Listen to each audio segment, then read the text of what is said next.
وعلیکم السلام ورحمۃ اللہ وبرکاتہ۔ اللہ رب العالمین آپ کو جزائے خیر عطا فرمائے اور خیر و عافیت میں رکھے۔ آپ کا بہت ہی اہم صورت کے بارے میں بڑا ہی اہم سوال تھا، وہ یہ تھا کہ سورۃ الفاتحہ کب نازل ہوئی۔ اس کا جواب یہ ہے کہ مکہ میں یہ سورت نازل ہوئی۔ اور آپ کا دوسرا سوال یہ تھا کہ جبرائیل علیہ الصلوۃ والتسلیم لے کر کے آئے یا کوئی اور فرشتہ لے کر آیا، یا محمد رسول اللہ صلی اللہ علیہ وسلم جب معراج پر گئے تھے تب یہ صورت ملی تھی۔ اس کا جواب سنیے۔ عن ابن عباس رضی اللہ عنہما انہ قال بینما جبریل قاعد عند النبی صلی اللہ علیہ وسلم سمع نقیضا من فوقه۔ نبی اکرم صلی اللہ علیہ وسلم کے پاس جبریل علیہ الصلوۃ والتسلیم بیٹھے ہی ہوئے تھے کہ اتنے میں چھت ہلنے کی وجہ سے آواز آئی۔ فرفع رأسہ، جبریل نے اپنا سر اٹھایا۔ فقال، جبریل نے کہا، ھذا باب من السماء فتح اليوم، آسمان کا یہ دروازہ آج ہی کھلا ہے، اس سے پہلے کبھی نہیں کھلا۔ لم یفتح قط الا اليوم، آج سے پہلے کبھی نہیں کھلا تھا۔ فنزل منہ ملک، تو اس دروازے سے ایک فرشتہ نازل ہوا۔ فقال هذا ملک نزل الى الارض لم ينزل قط الا اليوم، یہ وہ فرشتہ ہے جو روئے زمین پر کبھی بھی نہیں اترا ہے سوائے آج کے۔ فسلم وقال، وہ فرشتہ آیا اور اس نے سلام کیا اور سلام کر کے کہا، ابشر بنورین، اے نبی اکرم صلی اللہ علیہ وسلم دو نوروں کے ذریعے سے آپ خوش ہو جائیے۔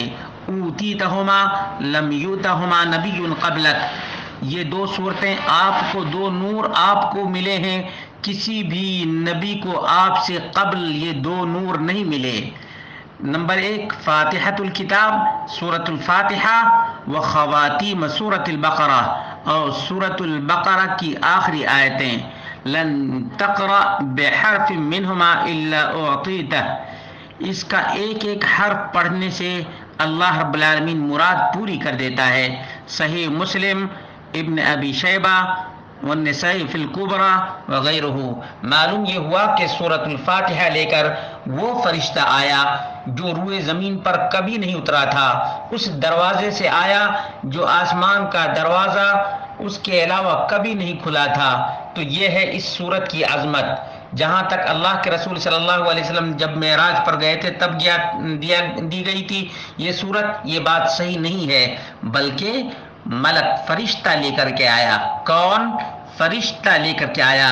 اس سورت کی بڑی ہی اہمیت اور بڑی ہی عظمت ہے اور اس کی فضیلت بھی بہت زیادہ ہے۔ ان میں سے یہ ہے انہا رکن من ارکان الصلاۃ، یہ سورت نماز کے ارکان میں سے ایک رکن ہے۔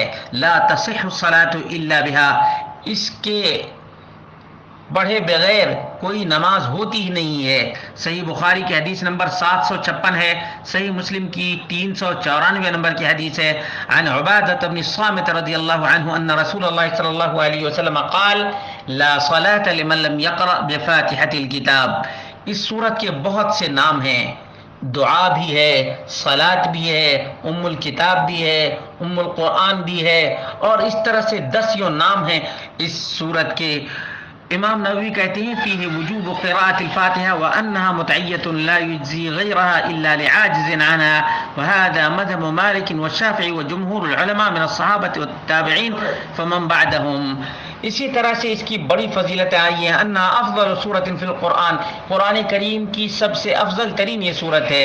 امام ترمذی روایت کرتے ہیں، حدیث نمبر 2875 ہے، وصححه عن ابی ہریرہ رضی اللہ عنہ ان رسول اللہ صلی اللہ علیہ وسلم قال لأبی بن کعب اتحب ان اعلمك سورة لم ينزل في التوراة ولا في الانجیل ولا في الزبور ولا في الفرقان مثلها قال نعم۔ نبی اکرم صلی اللہ علیہ وسلم نے ابی بن کعب سے کہا، کیا تم پسند کرتے ہو کہ میں تمہیں ایک ایسی سورت سکھا دوں جو تورات میں، انجیل میں، زبور میں، فرقان میں اس کے مثل نازل ہی نہیں ہوئی ہے؟ ابی بن کعب نے کہا، ضرور سکھائیے۔ نعم یا رسول اللہ۔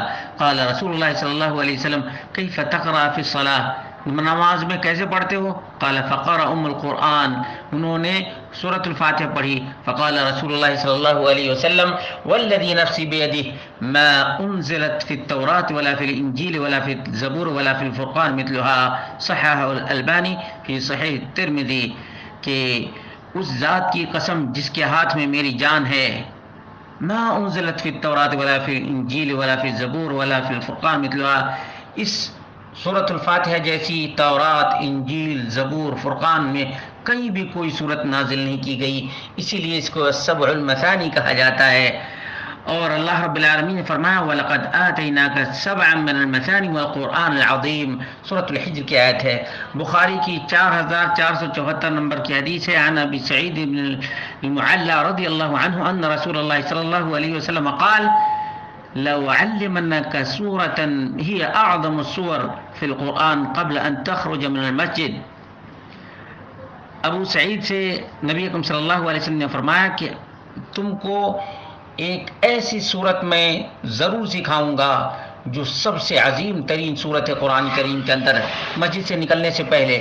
پھر اللہ کے رسول صلی اللہ علیہ وسلم نے ان کا ہاتھ پکڑ لیا اور نکل گئے. نکلنے لگے تو انہوں نے کہا الم تقل لو علمنک سورۃ ہی اعظم سورۃ فی القرآن، کیا آپ نے نہیں کہا تھا کہ میں سب سے عظیم قرآن کی صورت سکھاؤں گا؟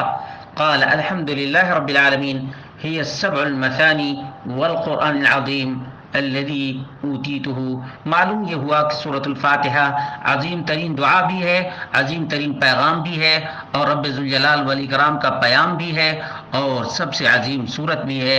اللہ رب العالمین اس سلسلے میں ہمیں غلو سے بچنے کی توفیق عطا فرمائے اور سورۃ الفاتحہ کو تمام نمازوں میں پڑھنے کی توفیق عطا فرمائے.